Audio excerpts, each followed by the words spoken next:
बच्चों, मेरे 11th class के बच्चों, इस एटॉमिक स्ट्रक्चर का लास्ट टॉपिक चल रहा है। बच्चों को दिक्कत बहुत आ रही है कि क्या बात है, ऑर्बिटल क्या है। समझो मेरी बात। ऑर्बिटल वो 3 डायमेंशनल रीजन है, स्पेस है जहां इलेक्ट्रॉन के मिलने की प्रोबेबिलिटी 90 या 90% से ज्यादा होता है। ऑर्बिटल क्या है? ये वो 3 डायमेंशनल स्पेस कह लो, रीजन कह लो, where the probability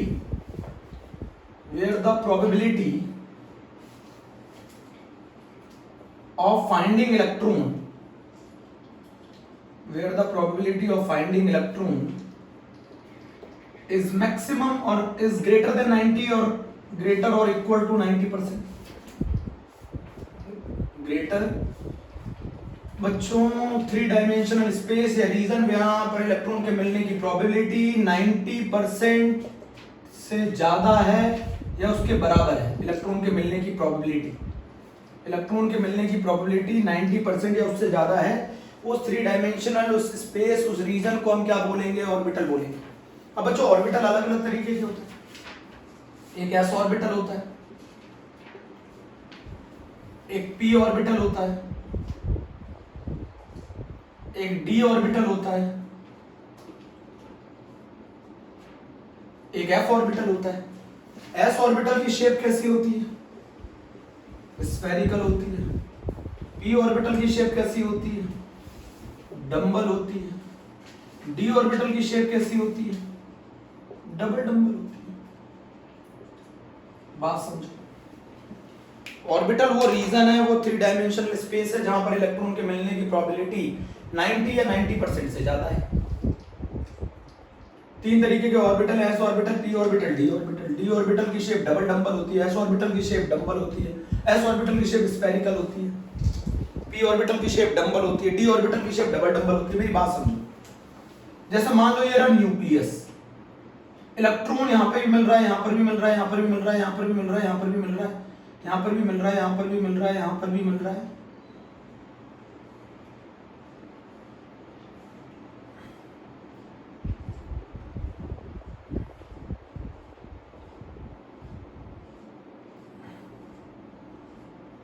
बच्चों अगर मैं इस डिस्टेंस तक जाऊं तो इस डिस्टेंस के अंदर इलेक्ट्रॉन के मिलने की प्रोबेबिलिटी, इस रीजन के अंदर इलेक्ट्रॉन के मिलने की प्रोबेबिलिटी 90% या उससे ज्यादा है। 90% या उससे ज्यादा है प्रोबेबिलिटी। तो इसी रीजन को हम लोग क्या बोल देंगे? इसी वॉल्यूम को, इसी स्पेस को, इसी रीजन को हम क्या बोल देंगे? ऑर्बिटल बोल देंगे। बच्चों अगर मैं इतनी दूरी तक जाऊं तो इस दूरी के, इस रीजन के अंदर मेरे इलेक्ट्रॉन के मिलने की प्रोबेबिलिटी 90 या 90% से ज्यादा है, तो मैं इसी को ऑर्बिटल बोल दूंगा। समझो मेरी बात। ये रहा न्यूक्लियस। न्यूक्लियस से इस डिस्टेंस तक जितना भी वॉल्यूम है, इस डिस्टेंस तक, इस दूरी तक जो वॉल्यूम है, जो रीजन है, उसमें इलेक्ट्रॉन के मिलने की प्रोबेबिलिटी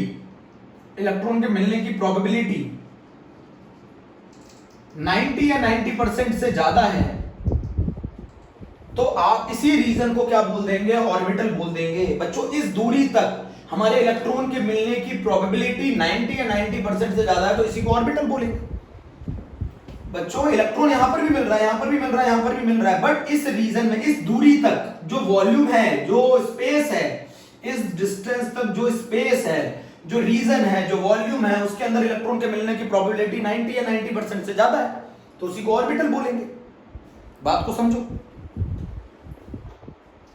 समझो। अभी भी नहीं समझे? जरा समझो मेरी बात को। मैं आपको क्या समझाना चाहता हूं। ऑर्बिटल वो 3 डायमेंशनल स्पेस या रीजन है जहां इलेक्ट्रॉन के मिलने की प्रोबेबिलिटी 90 या 90% से ज्यादा है। तो मान लो अगर मेरा न्यूक्लियस है, तो इस डिस्टेंस तक जो वॉल्यूम होगा उसमें मेरे इलेक्ट्रॉन के मिलने की प्रोबेबिलिटी 90 या 90% से ज्यादा है, तो इसी रीजन को, इसी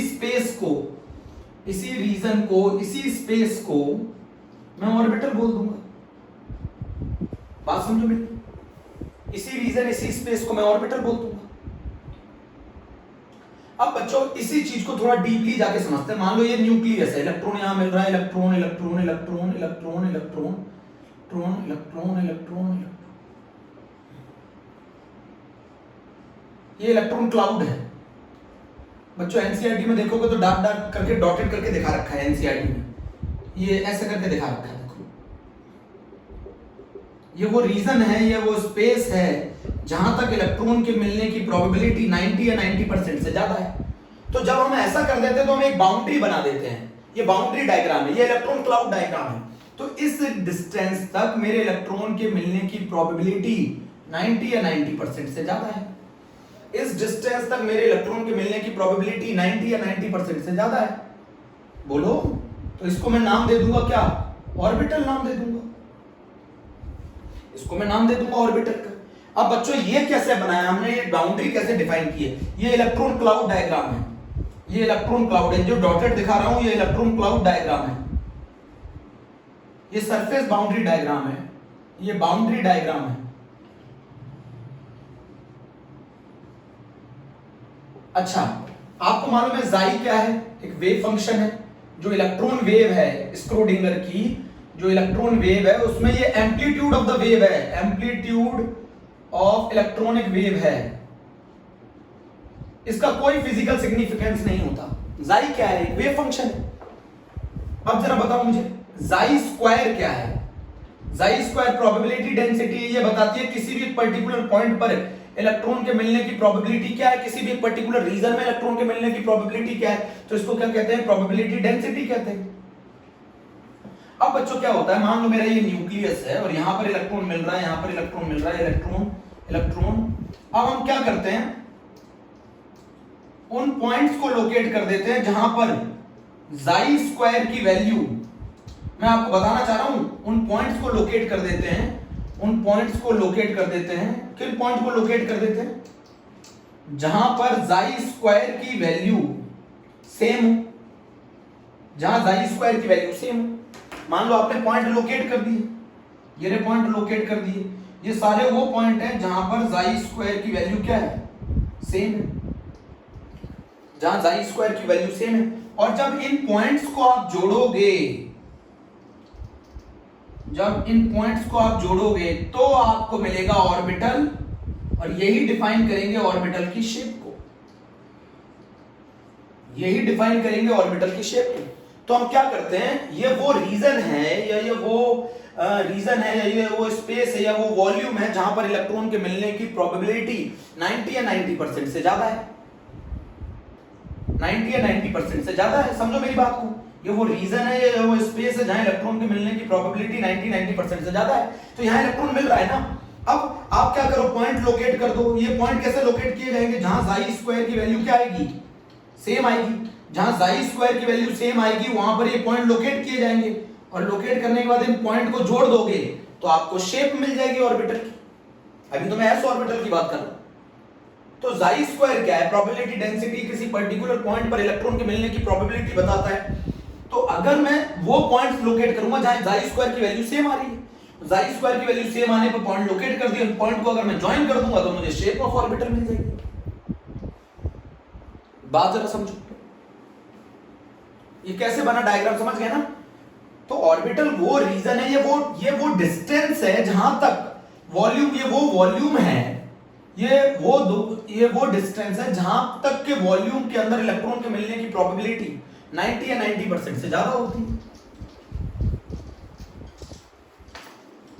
90 या 90% से ज्यादा होती है।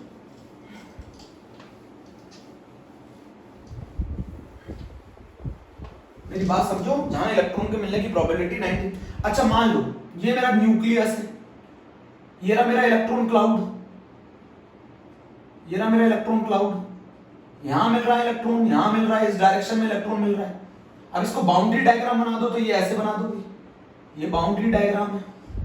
मैंने क्या बोला, ये बाउंड्री डायग्राम है। तो ये कौन सा ऑर्बिटल हो गया? पी ऑर्बिटल हो गया, ये पी ऑर्बिटल हो गया। और अगर मान लो मेरा न्यूक्लियस ऐसा है और मेरे इलेक्ट्रॉन ऐसे से मिल रहे हैं यहां पर, अब इसमें बाउंड्री डायग्राम बना दो। अरे वही, अब इसको ऐसे दिखा दो, ये वो रीजन है जहां इलेक्ट्रॉन के मिलने की प्रोबेबिलिटी 0 मैक्सिमम है, सॉरी, ये एस ऑर्बिटल हो गया। ये s ऑर्बिटल स्फेरिकल है। मान लो अगर ये रहा न्यूक्लियस, इलेक्ट्रॉन की प्रोबेबिलिटी यहां पर है मिलने की,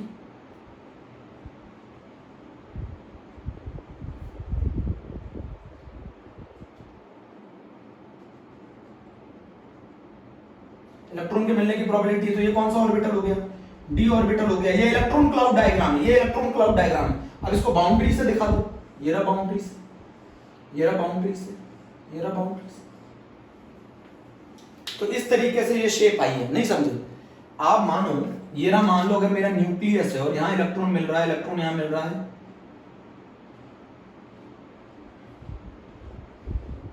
तो कितना डिस्टेंस है जहां तक के वॉल्यूम के अंदर इलेक्ट्रॉन के मिलने की प्रोबेबिलिटी 90 या 90% से ज्यादा है, तो ये डिस्टेंस है।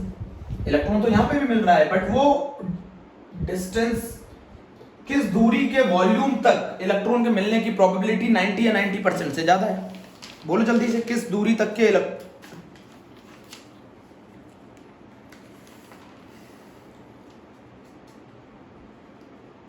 अगर मैं, बच्चों सुन रहे हैं ध्यान से,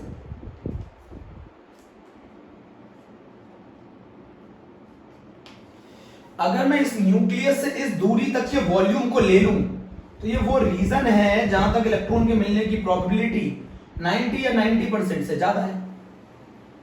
अब मैंने ये पता कर लिया ये वो वॉल्यूम है। अब सुनो, अगर मैं इस पर क्या करूंगा, जाई स्क्वायर निकालूंगा, जाई स्क्वायर की जहां वैल्यू सेम आएगी वो पॉइंट्स लोकेट कर दूंगा, उन पॉइंट्स को मैं ज्वाइन कर दूंगा तो मुझे शेप ऑफ ऑर्बिटल मिलेगी। तो इस तरीके से s ऑर्बिटल, इस तरीके से p ऑर्बिटल, इस तरीके से d ऑर्बिटल आता है। इस तरीके से s ऑर्बिटल, इस तरीके से p ऑर्बिटल, इस तरीके से d ऑर्बिटल आता है। तो शेप मालूम चली?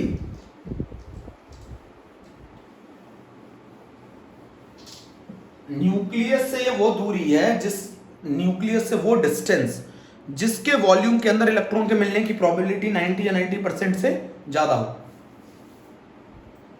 ठीक है, अब जरा समझो। तो s ऑर्बिटल की शेप कैसी होती है? स्फेरिकल होती है। स्फेरिकल शेप कैसी होती है? नॉन डायरेक्शनल होती है।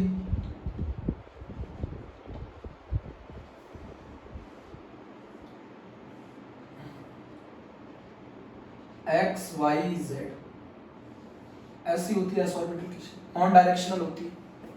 अब बच्चों आते हैं, दो वर्ड आते हैं, एक आता है रेडियल नोड। रेडियल नोड का मतलब है डिस्टेंस वाइज ये कौन सा रीजन है जहां इलेक्ट्रॉन के मिलने की प्रोबेबिलिटी जीरो होती है। डिस्टेंस वाइज, रेडियस वाइज ये वो रीजन है जहां इलेक्ट्रॉन के मिलने की प्रोबेबिलिटी जीरो होती है। रेडियल नोड का मतलब है, कैसे निकाले जाते हैं, n minus l minus 1। Radial node कैसे निकाले जाते हैं? डिस्टेंस वाइज ये कौन सा रीजन है जहां इलेक्ट्रॉन के मिलने की प्रोबेबिलिटी जीरो होती है। जैसे समझो, ये रहा मेरा न्यूक्लियस, ये वो रीजन है जहां इलेक्ट्रॉन मिल रहा है, फिर इलेक्ट्रॉन यहां मिल रहा है, बट ये रीजन ऐसा आ गया जहां इलेक्ट्रॉन के मिलने की प्रोबेबिलिटी जीरो हो गई। इलेक्ट्रॉन यहां मिल रहा है, फिर ये वो रीजन है, यहां भी इलेक्ट्रॉन मिल रहा है, यहां पर भी इलेक्ट्रॉन मिल रहा है, बट ये वो डिस्टेंस वाइज ये वो डिस्टेंस है, ये वो डिस्टेंस है न्यूक्लियस से जहां इलेक्ट्रॉन के मिलने की प्रोबेबिलिटी जीरो है। इसी को बोला जाता है रेडियल नोड। अरे भैया, रेडियल नोड वो डिस्टेंस वाइज, रेडियस वाइज वो रीजन है जहां पर, दूरी वाइज ये वो रीजन है जहां इलेक्ट्रॉन के मिलने की प्रोबेबिलिटी जीरो होती है। तो रेडियल नोड निकालने का तरीका क्या होता है, n minus l minus 1, n minus l minus 1। अब जरा मुझे बताओ 1s के अंदर कितने रेडियल नोड होंगे? 1s के अंदर कितने रेडियल नोड होंगे? ऐसा कोई रीजन नहीं होगा। 1s में n की वैल्यू 1, l की वैल्यू 0, तो ये आंसर आ गया 0। 2s में कितने रेडियल नोड होंगे? 2s में कितने रेडियल नोड होंगे? चलो 2s में कितने रेडियल नोड होंगे जरा बताओ। 2 माइनस 0 माइनस 1 1। तो अब जरा समझो, ये 1s है, ये 1s का रीजन है, और ये रहा 2s, ये 1s है और 2s है। तो 2s में कितना एक रेडियल नोड होते हैं? एक रेडियल नोड होता है। यहां पर इलेक्ट्रॉन मिल रहे हैं, यहां इलेक्ट्रॉन मिल रहे हैं, सही है, और इलेक्ट्रॉन यहां मिल रहे हैं, बट बीच में ये जगह जो है यहां इलेक्ट्रॉन नहीं मिल रहे हैं, ये रीजन में नहीं मिल रहे हैं, तो ये रेडियल नोड होगा। तो डिस्टेंस वाइज या रेडियस वाइज वो रीजन जहां पर इलेक्ट्रॉन के मिलने की प्रोबेबिलिटी जीरो, उसे रेडियल नोड बोलते हैं। रेडियल नोड बोलते हैं। 2s में कितने रेडियल नोड होंगे? 1। 3s में कितने रेडियल नोड होंगे? 3s में कितने रेडियल नोड होंगे? 3 - 0 - 1 2 होंगे। 3s में कितने रेडियल नोड होंगे? 2 होंगे। चेक करो। तो रेडियल नोड निकालने का फॉर्मूला है n - l - 1। तो s ऑर्बिटल की शेप स्फेरिकल होती है, नॉन डायरेक्शनल होती है। रेडियल नोड निकालने का तरीका होता है n - l - 1। तो 2s में कितने रेडियल नोड होते हैं? एक रेडियल नोड होता है। 2s में एक जगह ऐसी होगी जहां इलेक्ट्रॉन के मिलने की प्रोबेबिलिटी 0 होगी। ठीक है, बोलो। एक जाई स्क्वायर, बच्चों यार मेरी बात समझना बहुत ध्यान से। अगर मैं बात करूं p ऑर्बिटल की, तो p ऑर्बिटल की जरा मैं बात करूं तो 2p के अंदर कितने रेडियल नोड होंगे? तो n की वैल्यू 2, l की वैल्यू 1 1, तो 2p के अंदर कोई रेडियल नोड नहीं होगा। तो 2p का डायग्राम ऐसा होता है, जरा समझो।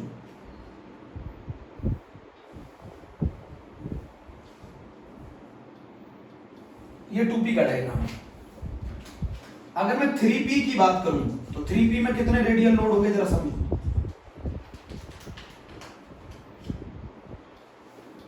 डायग्राम वाइज बता रहा हूं। ये रहा 3p का डायग्राम।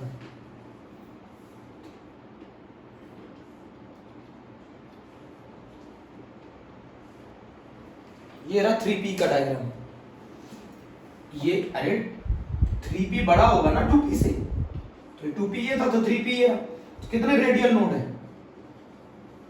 एक रेडियल नोड है। 3p में एक रेडियल नोड है। ये रहा, ये है वो रीजन नोड, रेडियल नोड। ये है न्यूक्लियस से डिस्टेंस वाइज वो रीजन जहां पर इलेक्ट्रॉन के मिलने की प्रोबेबिलिटी 0 है। तो 2p के अंदर कोई रेडियल नोड होता ही नहीं। 2p के अंदर कोई रेडियल नोड होता ही नहीं। 3p के अंदर एक रेडियल नोड होता है। अच्छा, इसी तरीके से चलते हैं 3d में।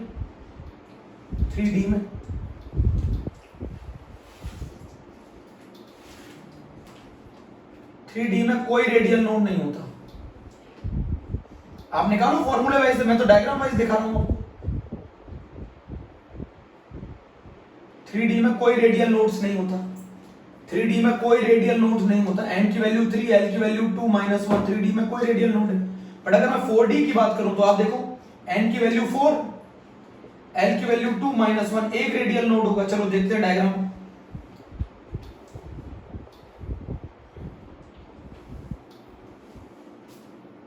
ये किसका डायग्राम है? 3d का। अब ये बताओ, ये 4d का डायग्राम है। 4d का डायग्राम बड़ा होगा ना, शेल 4 आ रही है। बताओ, ये रहा रेडियल नोड।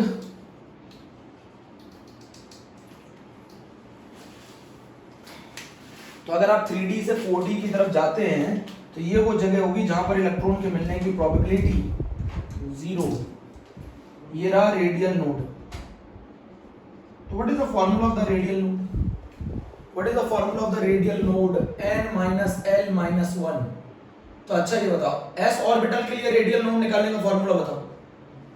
s ऑर्बिटल निकालने के लिए रेडियल नोड का फॉर्मूला n - 1। p ऑर्बिटल के लिए रेडियल नोड का फॉर्मूला बताओ, n - 2। d ऑर्बिटल के लिए रेडियल नोड का फॉर्मूला बताओ, n - 3। चेक करो। s ऑर्बिटल के लिए n - 1, p ऑर्बिटल के लिए n - 2, d ऑर्बिटल के लिए n - 3। ये होता है रेडियल नोड निकालने का तरीका। तो 2p में ऐसी कोई जगह नहीं होगी न्यूक्लियस से, ऐसा कोई डिस्टेंस नहीं होगा जहां इलेक्ट्रॉन की प्रोबेबिलिटी 0 हो। 3p में 2p से 3p के बीच में एक जगह ऐसी होगी जहां इलेक्ट्रॉन के मिलने की प्रोबेबिलिटी 0 होगी। 3d से 4d के बीच में एक जगह ऐसी होगी जहां इलेक्ट्रॉन के मिलने की प्रोबेबिलिटी 0 होगी। ये डिस्टेंस वाइज है बच्चों, तभी नाम रखा गया रेडियल नोड। ये डिस्टेंस वाइज है। तो क्या ये बताओ, शेप कैसे आई? शेप ऐसे आई, न्यूक्लियस से वो रीजन उस दूरी तक का वो वॉल्यूम जहां पर इलेक्ट्रॉन के मिलने की प्रोबेबिलिटी 90% है या उससे ज्यादा है, वहां पर हम क्या करते हैं, काउंटर पॉइंट डिफाइन कर देते हैं। और काउंटर पॉइंट कैसे डिफाइन करते हैं? जाई स्क्वायर से। जाई स्क्वायर से काउंटर पॉइंट निकाले, फिर काउंटर पॉइंट को हम क्या कर देते हैं, ज्वाइन कर देते हैं।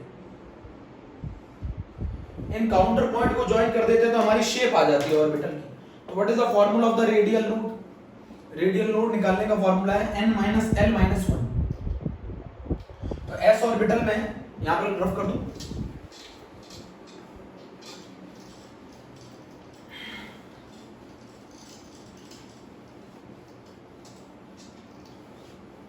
s ऑर्बिटल में l की वैल्यू 0, p ऑर्बिटल में l की वैल्यू 1, d ऑर्बिटल में l की वैल्यू 2।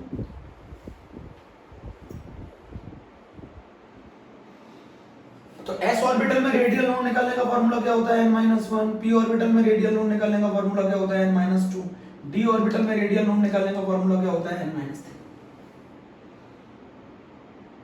तो ऑर्बिटल की शेप अलग अलग कैसे आई तुम्हें मालूम चला? हम असली में वो रीजन की बात करते हैं, डिस्टेंस वाइज दूरी, वो दूरी का वॉल्यूम लेते हैं या वो रीजन लेते हैं जिस पर हमारे इलेक्ट्रॉन के मिलने की प्रोबेबिलिटी क्या हो, मैक्सिमम हो 90% या उससे ज्यादा हो। फिर उस पर हम काउंटर पॉइंट डिफाइन करते हैं जाई स्क्वायर से और उनको हम क्या कर देते हैं, ज्वाइन कर देते हैं, तो शेप बनती है।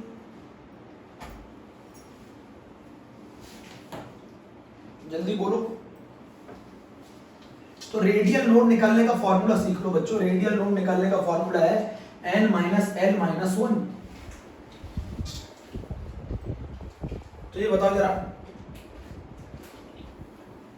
s ऑर्बिटल की शेप कैसी होती है? नॉन डायरेक्शनल स्फेरिकल शेप होती है, स्फेरिकल शेप होती है। p ऑर्बिटल की शेप कैसी होती है? डंबल होती है। ये px बना दिया मैंने,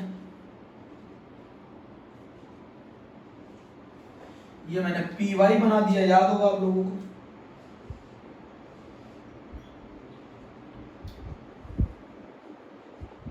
ये मैंने pz बना दिया।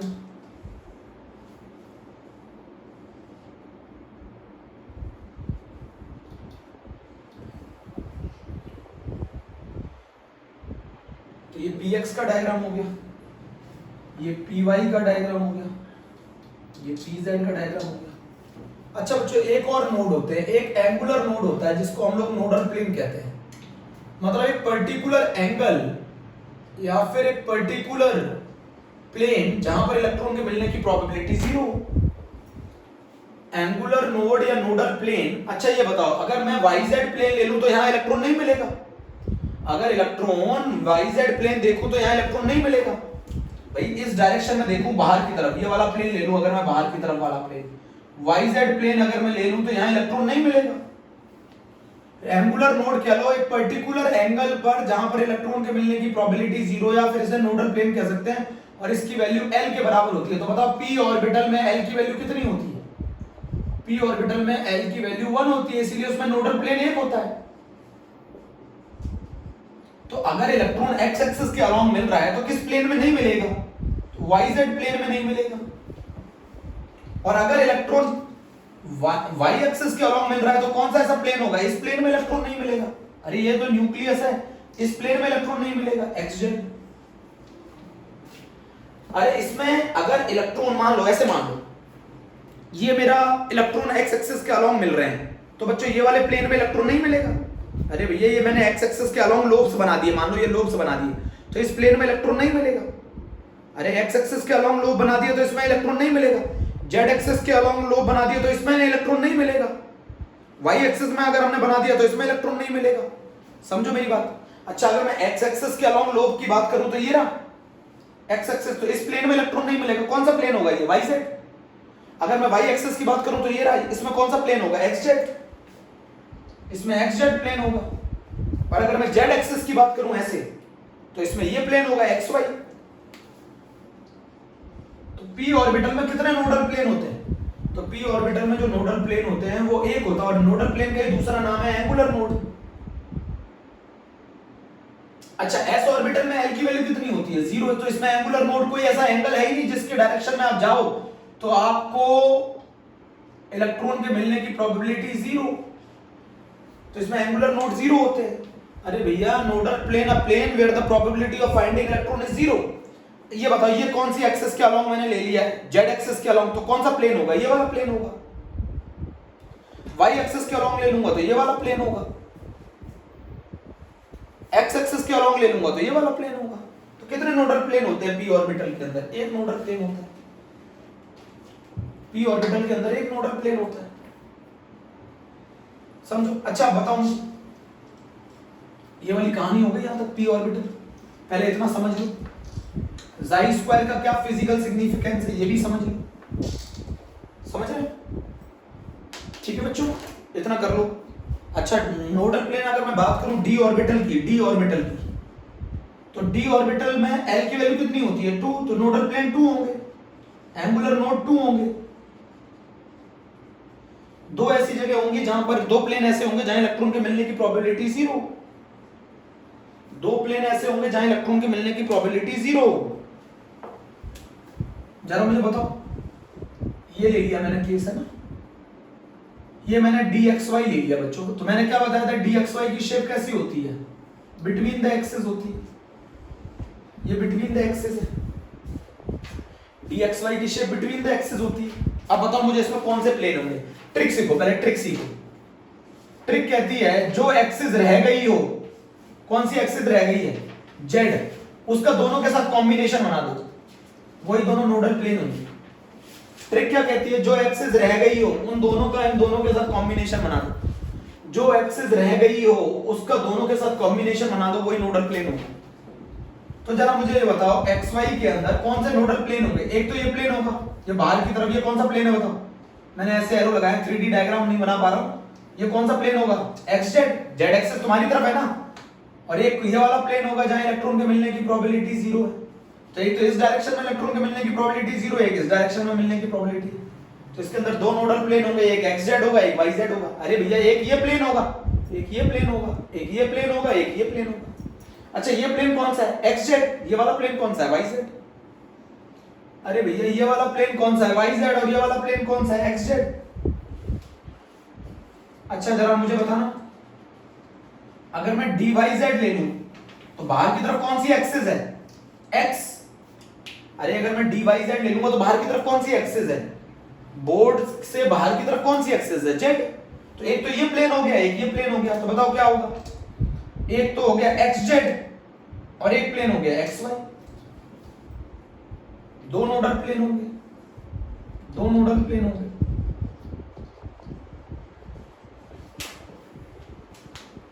जल्दी बताओ,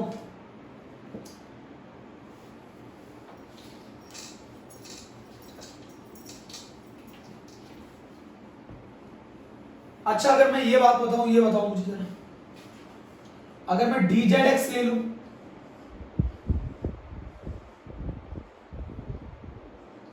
तो बताओ कौन से नोडल प्लेन होंगे, तो बाहर की तरफ कौन सी एक्सिस होगी, इस तरफ। अरे ऐसा होता है ना, x axis, y axis, z axis, तो कौन सी एक्सिस होगी बताओ, बाहर की तरफ y एक्सिस होगी। अब y एक्सिस है तो ये दो प्लेन बताओ कौन से होंगे, एक प्लेन होगा yz, एक प्लेन होगा xy, ये दो नोडल प्लेन होंगे। हाथों से करना सीखोगे, एक ये प्लेन होगा, एक ये प्लेन होगा, एक ये प्लेन है, एक ये प्लेन है, एक ये प्लेन है, एक ये प्लेन। तो दो नोडल प्लेन होते हैं, डी ऑर्बिटल के अंदर दो नोडल प्लेन होते हैं। अरे बच्चों ये बताओ मुझे, रेडियल नोड निकालने का फॉर्मूला बताओ, चलो। Radial node n minus l minus 1, angular node बताने का तरीका बताओ, l। एंगुलर नोड का दूसरा नाम क्या है, नोडल। ये है इंपॉर्टेंट कहानी जिसके लिए हमने बात करी। तो ये बताओ s ऑर्बिटल में रेडियल नोड कितने होंगे, s ऑर्बिटल में रेडियल नोड होंगे 0, s ऑर्बिटल के अंदर रेडियल नोड नहीं, angular node, angular node 0। p orbital में एंगुलर नोड कितने होंगे, 1। d ऑर्बिटल में एंगुलर नोड कितने होंगे, इतना कर लो पहले आप, ठीक है। और ये चैप्टर हमारा फर्स्ट क्या हो जाता है बच्चों, खत्म हो जाता है, सेकंड चैप्टर हमारा खत्म हो जाता है, ठीक है। Okay, thank you.